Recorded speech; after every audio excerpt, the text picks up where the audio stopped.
The cosmic balance of justice is currently shifting in your favor.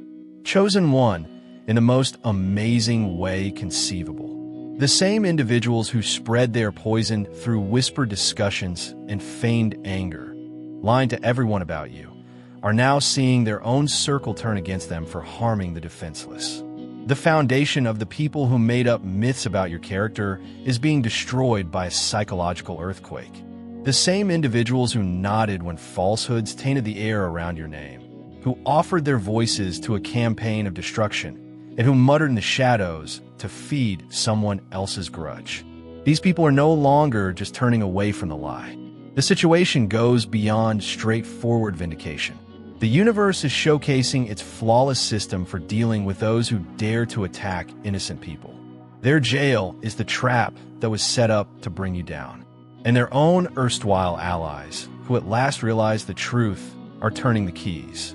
Your accuser committed themselves to a lifetime of never-ending, tiresome maintenance labor the instant they opened their mouth to make up lies about you. Consider this fact. Since the tale is woven into the fabric of reality, it flows naturally when someone recounts the truth about an actual incident. However, when complex falsehoods are crafted to ruin reputations, a house of cards is produced that needs to be watched carefully to avoid collapsing. Your accuser believed that by sowing a false story, it would spread unchecked. Rather, it was discovered that falsehoods are like exotic plants that need constant care, exacting conditions, and constant adjusting to survive. Each recounting brought discrepancies. Each extension ran the danger of contradicting established information, and each time someone asked for specifics, it became vital to recall which version was given to whom. However, this becomes disastrous when it comes to the spiritual dimension. Cognitive dissonance started to occur inside the inner circle. When what you hear doesn't match what your soul knows to be true, there's that uneasy tension. Humans are naturally able to recognize genuineness. And even when individuals aren't aware of what feels wrong, lying have a regularity that makes them uneasy. Supporters became aware of the stress. It takes a lot of mental and physical energy to maintain deceit, and that fatigue manifests itself in actions.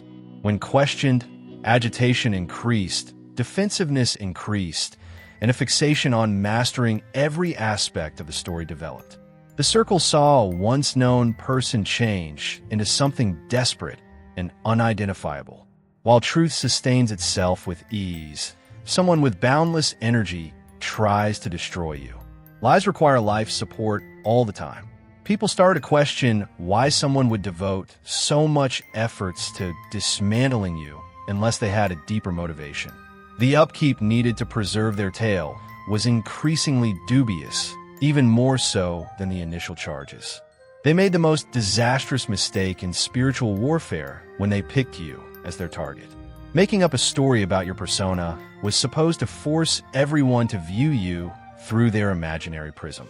What was overlooked was the fact that pure innocence serves as a mirror, reflecting back the actual character of anybody who approaches it maliciously. Your mere existence started to become an issue that defied logic. Uncomfortable inconsistencies resulted from every contact the circle had with you after learning the falsehoods. Simply said, the vicious, cunning person portrayed in stories didn't reflect who you were in real life. This was more than a character evaluation. People were witnessing the real-time clash between a manufactured story and the observed truth. The accuser's personal darkness became more apparent the more severe the charges. Each syllable was laced with bitterness. Even close pals felt uneasy when obsession exposed depths of animosity. If you don't comprehend the context, attacking pure innocence is like witnessing someone abuse a kid. When spirits see such unjustified brutality, they naturally shudder. The circle started posing queries that hadn't before crossed their minds. Why did this individual have such a strong emotional stake in your demise? In reality, what had you done to merit such a protracted assault? When specific responses were sought, all that was discovered were requests to only believe the accuser's account, ambiguous allegations, and emotional manipulation. Observing their leader's reaction to interrogation was the most incriminating discovery. This guy had a scary side that came out the instant someone ventured to raise questions or indicate that the attack had gone too far. When a mask of righteousness fell, it exposed a person who was prepared to use force against anyone who did not uphold complete allegiance. The circle understood that being a witness constituted more than simply an assault.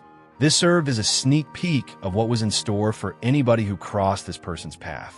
Time worked silently and unrelentingly in your favor while your accuser exhausted themselves upholding complex falsehood. This is where the destructive force of the spiritual principle of perseverance against falsehood is shown at first. Lies run ahead, grabbing attention and catching on like wildfire. Truth, however, may endure for a long time. It knows it will be standing when everything else gives out from tiredness, so it doesn't rush. Accusations were never as persuasive as your constancy. While tales changed to accommodate paradoxes, your persona stayed the same. Your conduct became more chaotic and frantic, yet your acts still demonstrated honesty. Over long periods of time, the circle observed this discrepancy develop, and the cumulative effect was evident. Humans are pattern recognition machines that continuously collect data and revise evaluations in light of new knowledge. Every time the circle interacted with you, they contributed new information that defied the story they were told. Every comment, remark, and instance of seeing you just being yourself eroded the basis of falsehoods that were demanded to be believed. But something much more catastrophic was discovered over time. The constant vigilance needed to keep stories consistent, the paranoia about exposure, the personal cost of maintaining such sustained hatred, the leader's obvious aging from their own bitterness, and the exhaustion of remembering which version was told to whom took a toll that observers couldn't ignore. If you feel the abundance of divine love in your heart, now is the time to share it. You can help spread God blessings by clicking the Super Thanks button on YouTube and contributing $20 or more. This divine gift will touch not only your life, but also the souls of many others through this platform. Each of you has a sacred place in God's great design, and your generosity will be the fruit of our prayers. Take action now. Share your blessings to exalt His kingdom, for you were created to do even greater things in God's loving hands. May God bless you. The circle started to notice changes that went far beyond falsehoods about you. With them, this person was increasingly demanding of total agreement, distrustful of loyalty, and dominating. They were essentially changed into someone their own people hardly recognized by the effort put into attempting to kill you. Additionally, time showed how completely pointless their efforts were. You were still standing, still operating, still blessed, and still protected by powers that your accusers couldn't touch or comprehend, despite all the effort, all the plots, and all the attempts to turn people against you. No amount of falsehoods could disprove the innocence that was demonstrated by your piece's very perseverance. Knowing how the circle's loyalty was once forged makes their abandonment all the more heartbreaking. Mutual regard, common beliefs, or sincere concern for one another's welfare were not the reasons for their bond. A common adversary served as the foundation for the whole unification. Since true relationships naturally sustain themselves, but hatred needs continual feeding to thrive, this is the most precarious basis for any relationship. As long as there was someone to tear them down together, and your name was in their tongues, the circle seemed strong. Hatred, on the other hand, burns fiercely and quickly, devouring everything in its path before eventually going out. They were looking at each other with nothing tangible keeping them together other than the memory of shared brutality when their fixation with you started to wane. You see, when individuals band together to ruin someone else, they basically admit that they have nothing worthwhile to give one another in the absence of an outside target. Once there were no more opportunities to analyze your character, conversations were pointless. When your name wasn't the main topic of conversation, the atmosphere at parties diminished. Instead of genuine connection, it was discovered that the entire social dynamic had been based on borrowed hatred. It is a sign of a weak leader and a poor connection when someone needs a scapegoat to keep their group together. You wouldn't have been required as emotional glue if the relationships were real. The fact that you were chosen to be the pillar of their togetherness revealed the foundational fissures that were constantly there and ready to burst. The desire to destroy you wasn't a singular preoccupation. Every connection and circumstance in their lives was tainted by it. When someone's hate gets so intense that it permeates every contact and makes them poisonous to be around, even when you weren't the subject of the conversation. The circle started to observe how this person's degree of success in attacking you influenced their behavior, energy, and mood.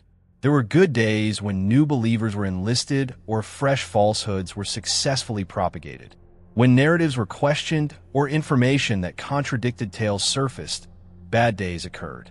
The capacity to continue to hate you became the only thing that kept me emotionally stable. Everyone around them experienced exhaustion as a result. Supporters were forced to tread carefully, not wanting to say anything that might be seen as showing too little commitment to the cause of your devastation. One incorrect phrase might set up heated emotions or charges of treachery, turning conversations into minefields. But mood management was only one aspect of the poisoning. Maintaining false information about you took up so much mental energy that judgment in all facets of life was affected. Obsession obscured judgment, leading to poor choices in subsequent relationships. Focus was diverted by vengeance, resulting in squandered opportunities and neglected obligations. The circle saw a once respected somebody become a shell of their previous selves, eroded by hatred, and changed into something completely different. Someone whose entire identity was centered around becoming your adversary took the place of the person you knew. This was more than simply a letdown. Seeing the total personality change brought on by compulsive hatred was terrifying. People are strongly cautioned about the perils of taking part in such campaigns when they witness someone they previously cared about being destroyed by their own resentment. The circle did not just stop believing the liar. Sincere worries emerged about the potential effects on their own souls and sanity of being among such concentrated pollution. The inner circle's realization that their duty had not been to passively observe fraud was the climax. There had been active involvement in spiritual crime. They became involved in the ruin of innocence with each nod of acquiescence, each repetition of lies, and each quiet moment of cooperation. Relationships with the liar and the falsehoods were irrevocably changed by this discovery, which struck with the intensity of moral lightning. At first, consolation was provided by justifications, devoted friendships, standing by a trusted person, and extending the benefit of the doubt to someone who appeared to be in pain. However, when indisputable facts became apparent, they had to face the unsettling fact that their assistance had allowed actual harm to be done to someone who didn't deserve it. The problem had been more than believing falsehoods. It was amplified, given legitimacy, and given devastating force that it never would have had on its own. The guilt worked on several destructive levels at once. Guilt for originally falling for lies. Guilt for failing to probe more when discrepancies were found. Guilt for letting devotion take precedence over spiritual discernment. Guilt for the hidden aspect of oneself that had want the lies to be real is the most depressing of all. Fear and guilt combine to produce strong desire for significant change, particularly when accompanied with the horrifying knowledge that continuing to be linked to corruption entails perpetual collaboration. The circle realized that if they remained faithful to the liar, they would be reminded of their involvement in the attacks on innocent people every day. In the meantime, they started to notice the noticeable change in the energy around them. Polite quiet replaced enthusiastic agreement. When your name came up, eager narrative repetition turned into awkward subject switches. They were becoming more and more alone as a result of the circle that had previously supported their interpretation of reality, subtly rescinding that support. The fact that communications turned into proof of dishonesty was one of the most disastrous elements of their demise. Dear brothers and sisters, may God's peace be with you today. I am here to remind you of a profound truth. Our existence is grounded in God's divine plan, unshaken by the world's fleeting concerns. As the Holy Bible says, everything done in faith will be rewarded by God's abundant blessings. Luke 6, verse 38. Like that mighty oak tree, our roots are deeply anchored in God's universal truth.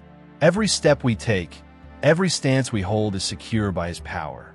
And now, you have the opportunity to be a part of this blessing. When you click the Super Thanks button and make a $100 donation, this act will return to you 100-fold. A thorough trail of inconsistencies, contradictions, and blatant fabrications was left behind in the haste to distribute false information about you, which the Circle could later review and contrast. The campaign against you was methodical and continuous.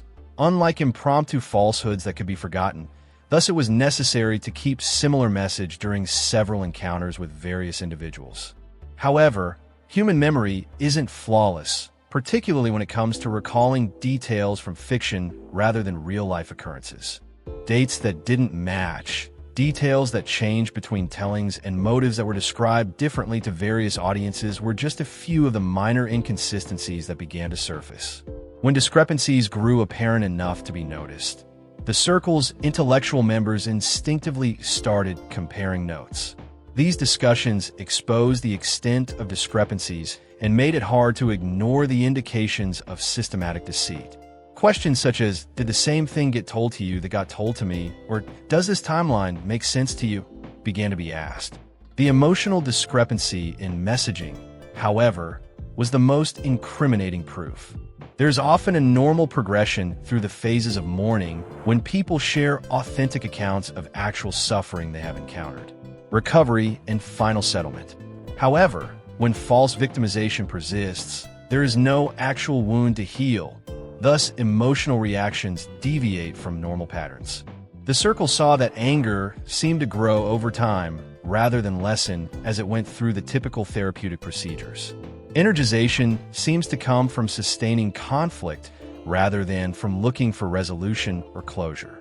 Addiction to the drama and attention that came with being perceived as a victim of your claimed crime seemed to be more apparent than any indications of progress. This strange emotional development served as much more proof that there was a serious flaw in the story. Real victims often don't want to be stuck in a never-ending loop of accusations and revenge.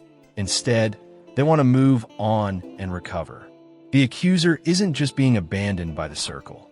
They're being transformed into active witnesses against them. One of the cruelest effects of harming innocent people is this change in mindset. Your own supporters become individuals who are too aware of your own nature to ever put their confidence in you again. Everyone who helped disseminate false information about you now has firsthand experience of how their leader responds to danger. The methods of manipulation have been observed directly. We have seen the guilt trips, the emotional blackmail, and the way allegiance was required rather than earned. It was noted how easily this individual might become vile if their story was even remotely questioned. They pose a threat to the liar in unexpected ways because of this understanding.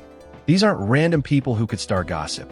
These are former members of the inner circle who are able to testify in depth on their objectives, techniques, and character. Because the fabrication process was seen, it is apparent which stories were made up. Because several versions were heard, it is possible to recall which features changed between tellings. But more importantly, it has been possible to see through the mask entirely. We know what this person looks like when their meticulously cultivated public persona crumbles. We have seen the true personality that comes out when someone feels secure in the presence of others. The brutality, the cunning, the total absence of sincere regret for hurting innocent people. Intimate adversary is the psychological word for this. Someone who used to have access to your personal life, but now sees you as a danger or enemy. These are the most destructive opponents you could have since they have the inside information and the will to expose you. Not allies were lost by your accuser. People were made with the resources and the desire to show their genuine selves to everyone who asked. Every discussion about their experiences that these former supporters have turns into a kind of testimonial. Each warning sent to new prospective victims turns into proof of consistent conduct. Each piece of information recalled on manipulation techniques contributes to a thorough argument against the liar's credibility that gets stronger over time rather than weaker. A leadership void brought about by isolation in the circle demonstrated how much power was based on deceit rather than sincere regard or insight. When people follow someone because they're really inspired by their ideas and character, the group's cohesiveness is not harmed by the person's brief departure. The circle found no clear direction, no compelling vision, and no meaningful purpose existed once the campaign against you was no longer viable. However, when people follow someone primarily out of fear, social pressure, or shared hatred, removing that central figure causes immediate fragmentation. They were forced to face the unsettling fact that a substantial amount of time and social capital had been spent on something essentially meaningless as the energy that had kept them together faded. For many who had thought of themselves as perceptive and bright, this knowledge was disheartening. It became vital to acknowledge that there had been persuasion into engaging in behavior that is often considered repugnant. Attacking someone based on unsubstantiated rumors who hadn't really hurt them. Because the shame spiral functioned on several levels, it was intense. Disgrace for being duped, guilt for engaging in hurtful behavior, guilt for failing to raise more intelligent inquiries, and shame for letting peer pressure and group dynamics skew judgment in ways that ought to have been obvious. Realizing how much time and emotional energy had been squandered on something wholly made up was probably the most painful. Building something constructive, forming sincere connections, or pursuing worthwhile objectives may have been taking place while money was being invested in hatred and divisiveness. Once clarity returned, the opportunity cost of participating in falsehoods about you became glaringly apparent. In a cosmic irony that would be funny if it weren't so completely just the tactic intended to keep you apart from possible supporters ended up being the mechanism of isolation. Lies were disseminated with the express purpose of making others reluctant to associate with you by portraying you as a poisonous or dangerous person. However, falsehoods have the odd ability to reveal more about the liar than the victim. Now is the perfect time to click the super thanks button on YouTube and share God's blessings. You can contribute to his plan and become a part of this divine mission with a donation of $100 or more. Every gift reflects God's generosity, and I believe it will return to you multiplied beyond your expectations. Remember, his protection and blessings are with you in every step you take and every donation you make. You become part of his divine plan. You are a powerful, radiant being, unshakable like his mighty rock. Witness God's miracles. Feel the fruits of your generosity in your soul and illuminate the world with this confidence and courage. Be blessed, and may the Lord's light guide your way.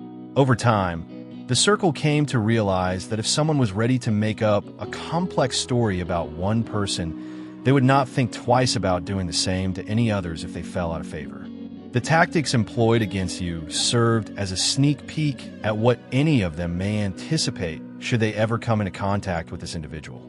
Compared to whatever that was tried to be constructed around you, this awareness produced a much more poisonous climate of terror within their own group. Since any one of them may become the next target if they said or did something that aroused envy or disagreement, a fear of true friendship arose. The circle changed into a group of individuals acting loyally while clandestinely formulating escape plans. Since everyone was aware of the probable repercussions of being very successful or honest within the group, trust became impossible. They have isolated themselves inside their own ranks using the same strategies that were employed to separate you. Selected 1. Messages like this are accessible to anyone, but few will take use of their full potential. That's what we're here to help you with. You've been waiting your entire life for this moment. The weekly Chosen Ones group calls are now available on Zoom. These gatherings are actual power vortices where fates are shaped and selected individuals merge their minds to produce something that is impossible to exist apart. Everything changes at this point. You enter your brilliance at this point. A portal opens once a week, but only for those who dare to enter. Feel the energy flow through your entire being, as you watch a level member of the Obsidian Inner Order go through these life-changing sessions. Participants at our most recent meeting were astounded to learn that the enormous pyramids of Giza were actually highly advanced ancient power plants, and that the layout of Washington, D.C. was shockingly similar to the Kabbalistic Tree of Life. Members of the Star Chamber have unrestricted access to the entire recorded archive, which is a wealth of knowledge that increases in value every week. This is the moment that defines you. There's nowhere else to find the information, the connection, and the power that come via these calls. Now join the Inner Order of Obsidian. While there's still a few Star Chamber spots available, click the link in the description. Not only is your presence appreciated, but it is required. The call has been ringing in your spirit. Will you answer it? The seclusion went beyond their small social group, but the moment is now. Outsiders started to look them with care and distrust as rumors about their behavior circulated. Who wants to be close to someone who is renowned for consistently attacking people's character? Who puts their faith in someone who uses personal information as a weapon against others who offend them? Most prudent people avoided them because of their reputation for harming innocent people, which made them a social burden. They made their own world out of the isolation they tried to build around you. However, there was a significant distinction. Their seclusion was founded on character truth, whereas yours was based on falsehoods and was just transitory. Your unwavering constancy acted as a consistent mirror throughout the whole campaign against you, reflecting back the turmoil and instability in their own lives and personalities. Deliberate action was not needed in this situation. All it took to establish the contrast that made their deceit clear to everybody listening was to keep being who they were. You were investing in real growth, relationships, and goals that truly mattered while energy was being expended on upholding false tales. You were creating something constructive and long-lasting while consuming with ideas of retaliation and hatred was taking place. This contrast became unavoidable for the circle as you were building and developing while attempts to tear down were taking place. Particularly as time went on and trends emerged. Your life kept going the right ways in spite of all the effort put into assaulting you. You upheld harmony, worked toward objectives, cultivated connections, and overall exhibited the type of steady character that was allegedly absent. At the same time, their commander was clearly deteriorating under the strain of upholding lies and overseeing the intricate web of deceit that had been established. The circle was compelled to watch and examine the psychological study of the difference between those who live in truth and those who live in falsehoods. Maintaining your reputation wasn't the only reason you were consistent. It was about proving that lies-based attacks cannot stop someone who is acting with true integrity. The circle learned that your tranquility was not a sign of weakness or ignorance, but rather of power and knowledge that were first overlooked. The circle's recognition of the pattern was the last crushing blow to credibility. There was more than one instance of righteous rage behind this attack on you. It was the most recent in a lengthy string of methodical devastation, with scales finally falling from eyes, memories of other victims, destroyed reputations, and lives upended by this person's obsessive need to destroy anyone who threatened their sense of dominance. The realization that lying about you hadn't been the only problem grew stronger with each retrieved recollection. Long-term, systematic usage as weapons against numerous innocent individuals had taken place. The pattern showed not only sporadic dishonesty, but also a systematic, purposeful strategy of using loyalty as tools to destroy anybody who aroused jealousy, insecurity, or a craving for control. However, the most terrifying insight had not yet emerged. They came to realize that their reality had been one of constant, unsaid danger as they reflected on their time spent with this individual. There were traits in each of them that may make someone envious. Everybody has had successful or joyful moments that may have made them the next target of devastation. Through universal justice, the armed voice was silenced. The greatest asset's capacity for persuasion and influence has been transformed into the most hazardous liability. Regaining a voice's credibility, once it has been consistently mishandled, is nearly impossible. Now, The circle doesn't just question all that has been said. Engagement is actively avoided whenever feasible. The strike intended to reduce your influence has, in fact, greatly increased it, which is the lovely irony of your predicament. The circle that used to spread untruths about you is now teaching us a valuable lesson about the perils of harming innocent people. Every individual involved in the deceit has turned into a living example of the strength of the truth and the unavoidable repercussions of giving false testimony. However, the change goes much beyond the first circle. In network societies, word spreads quickly. Furthermore, the history of how falsehoods were discovered and accusers were exposed by their own followers has naturally circulated as a warning. Even others who have never met you have heard about the incident and formed their own opinions about the kind of person you must be to endure such insults while upholding your integrity and tranquility. Your name is now uttered in a completely different tone than when it was formerly murmured in secret with false charges. The same individuals who earlier cast doubt on your character because of false information now praise your ability to maintain composure in the face of criticism. It has become a tutorial in real strength versus fake victimization to compare how you handle the assaults and how your accuser handled being questioned. It is impossible to overestimate the psychological influence on onlookers. People are challenged to consider how they handle conflict and hardship when they see someone remain calm, progress, and stay committed to their goals in the face of constant attack. Others have unintentionally learned from your example the strength that comes from trusting in divine timing and the power of not reacting, rather than feeling obliged to defend every allegation. For those who have watched the events develop, your experience has been a spiritual spark. Everyone who listened has been profoundly awakened by the sharp contrast between truth and deceit, between genuine character and manufactured storylines, and between heavenly protection and human manipulation. Regarding their personal discerning skills, several members of the original circle have had what can only be called a spiritual awakening. Deep reflection on how people assess information, who they trust, and what warning signs to look out for in the future has resulted from the revelation that well-meaning, knowledgeable people could be so completely duped. However, the awakening extends beyond only honing critical thinking abilities. Seeing how falsehoods ultimately devoured their creator while sparing you has made people more receptive to the idea that spiritual rules could control how people interact with one another.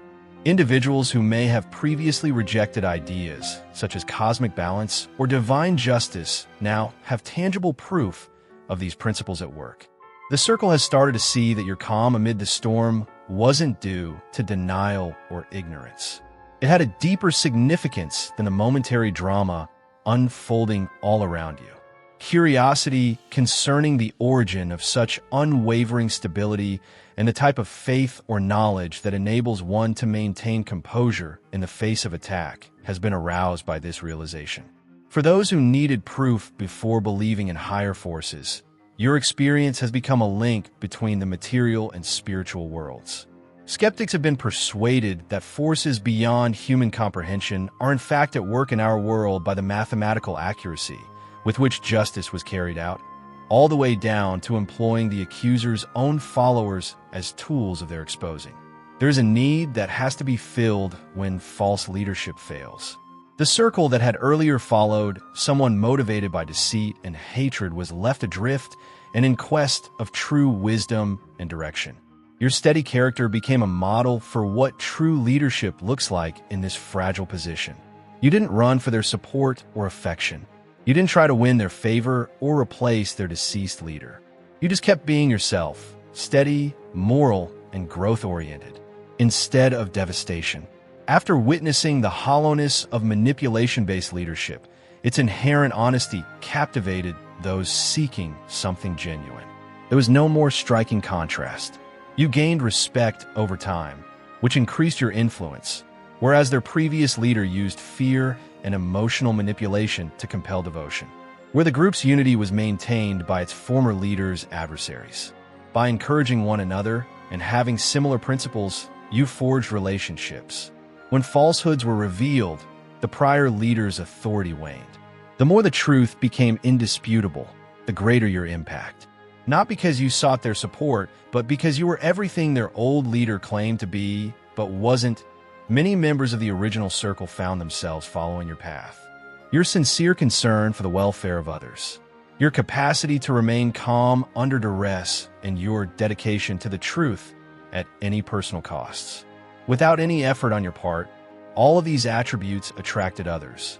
Your accusers were unaware that by publicly putting you through such a rigorous test of character, they unintentionally gave you permanent protection from such attacks in the future. A built-in defensive mechanism that will instantly identify and reject similar deceptions is the circle that saw your poise under duress, your constancy under inspection, and your composure under attack. People who have seen this playbook before will give you a knowing look if you try to disseminate falsehoods about yourself in the future. Everyone who saw this incident play out has been ingrained with the behavioral patterns that point to character assassination efforts. In the most visible way imaginable, your reputation has been put to the test, and it has come out stronger than ever. However, the protection goes beyond one's social standing. You now have unwavering faith in your own moral fiber and heavenly protection because to the spiritual fortification that took place throughout your ordeal. You now have firsthand experience of your own fortitude and the power of truth to stand up for itself after surviving the crucible of false accusations. What military strategists refer to as force multiplication is the result of your experience. Your defense is not just dependent on your own behavior, but also on a vast network of individuals who are aware of your genuine nature and will oppose any attempts to discredit you. This network was created by the innate human propensity to unite behind the truth once it becomes indisputable, not by political scheming or social planning. Thus, the perfect revolution of the cosmic wheel is completed. Selected 1. Your vindication and the corruption of your accusers are now being witnessed by the very individuals who were coerced into acting as weapons against your character. The circle that used to spread false information about your character is now unquestionably proof of your innocence and unquestionably proof of its previous leader's spiritual bankruptcy. This goes beyond straightforward self-justification. This exemplifies the universal spiritual rule that governs everything. False charges cannot actually injure innocence, because truth has a gravitational pull that pulls all sincere hearts toward acceptance of reality. In situations where falsehoods have momentarily interrupted the natural flow of truth, time consistency and divine justice work in perfect accord to restore appropriate order. Because of the sharp contrast created by the assaults that were intended to obscure your light, your true nature is now more apparent and indisputable than it would have been in the absence of the false allegations. It isn't truly about the circle becoming devoted to you when they abandon the liar in large numbers. It's about letting go of one's own preferences and social influences in order to submit to the truth itself. There is now total isolation. Influence destroyed, circle forever dispersed, credibility destroyed. It was the exact reverse of what was intended. Self-destruction happened methodically rather than destroying you. Supporters were turned away from the accuser, not the other way around. Rather of demonstrating morality, corruption was exposed to such a degree that even the most devoted supporters were unable to remain in denial. This is the workings of divine justice. Via the persistent, unrelenting application of spiritual laws, rather than via spectacular supernatural intervention, truth always emerges and innocence is fully vindicated. Those who attack you don't have to be destroyed by the cosmos. Allowing oneself to be destroyed by the inevitable results of decisions just happens. You have been fully vindicated.